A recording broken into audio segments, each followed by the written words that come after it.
conditions. Ça n'a pas l'air d'être un problème d'embrayage, ça n'a pas l'air d'être un problème de... Oui, j'ai l'impression qu'il n'a pas pu remettre en route son moteur avec le contact et qu'il a essayé de profiter de la pente et donc de mettre la voiture en marche arrière pour relancer son moteur. Oui, Christian. José, c'est dommage pour Demuth, alors que c'est le Tchèque Ladislav Kresek qui est sur la ligne de départ.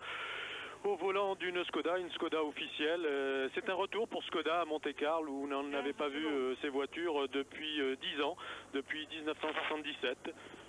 Kresek va partir dans 10 secondes. C'est un pilote qui a 36 ans. Il est mécanicien de l'usine Skoda et il a débuté en compétition en 1971. Il est pilote officiel Skoda depuis 1981 et ses plus grandes performances, il les a réalisées au RAC en Grande-Bretagne, où il a notamment remporté la victoire en groupe A en 1983. Voilà, c'est parti pour la Skoda de Kresek. Oui, Kresek sans doute, mais c'est pas sec du tout par terre et la Skoda, évidemment, n'a pas l'air dans ces conditions d'être des plus rapides, mais nous allons le suivre avec sympathie, ce pilote et cette équipe d'Europe de l'Est qui est la seule pratiquement à oser se mesurer aux grandes équipes occidentales dans les rallyes internationaux. Oui, on les voit régulièrement dans les rallyes du championnat du monde. Ils disposent encore de petits moteurs, mais je pense qu'ils tiennent à être présents. Peut-être qu'ils ont des projets dans le futur et qu'ils veulent disposer au moment opportun peut-être de pilotes ayant une bonne expérience. Oui, alors disons que les ambitions de Skoda et de ses pilotes se limitent à une victoire de classe dans les voitures de jusqu'à 1300 cm3 de petites cylindrées.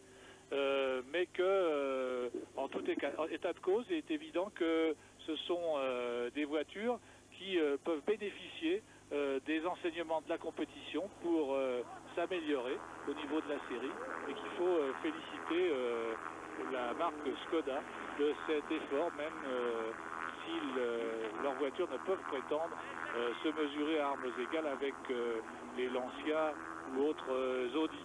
Eh bien, il faut quand même remarquer que même ne disposant que d'un petit moteur, la Skoda a fait quand même un temps intermédiaire plus rapide que Erwin Weber sur une Golf GTI 16S. Oui. C'est quand même remarquable. Ah oui.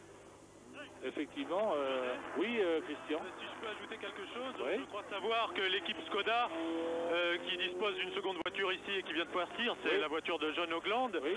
L'équipe Skoda a l'intention de participer au championnat du monde cette année de façon très assidue. Alors voilà, Ogland est parti pour compléter la course des Skoda et celle de Kresek. Ogland est un Norvégien et il a la particularité d'être le concessionnaire de Skoda en Norvège. Alors je ne sais pas s'il fera mieux que Kresek. Joli pilotage en tout cas, n'est-ce pas Jean-Claude, de la part de Ogland, norvégien. Alors il faut peut-être profiter de la montée de ces voitures pour expliquer un petit peu aux non-initiés quelle est la spécificité de la technique de conduite sur la neige.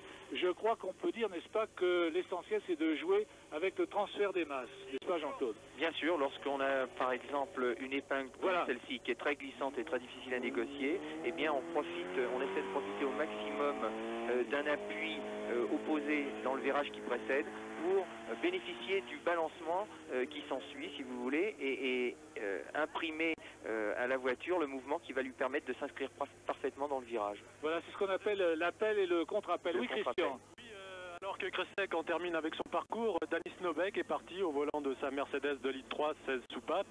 Snobek que vous connaissez bien puisqu'il fait beaucoup plus de circuits que de rallye. Ce n'est pas un spécialiste de rallye. Et on va voir ce qu'il va réaliser ici au rallye Monte-Carlo. Ah bah, il est évident qu'il n'a pas beaucoup de chances de réaliser une grande performance aujourd'hui puisqu'il conduit la même voiture que Darniche et que nous avons vu tout à l'heure les difficultés auxquelles Bernard s'est heurté avec cette voiture au cours de sa montée. Ce qu'il faut ajouter peut-être c'est que Danis Snobek est le préparateur de cette voiture, n'est-ce pas Jean-Claude? C'est ça, oui, des voitures qui sont préparées à Manicourt. Et puis Danis Snobek était bien que ce soit un pistard actuellement, c'est un garçon qui a commencé sa carrière dans les rallyes, qui a une bonne expérience des rallyes, qui aime les rallyes et qui ne manque pas de participer chaque année à plusieurs épreuves. 2,08.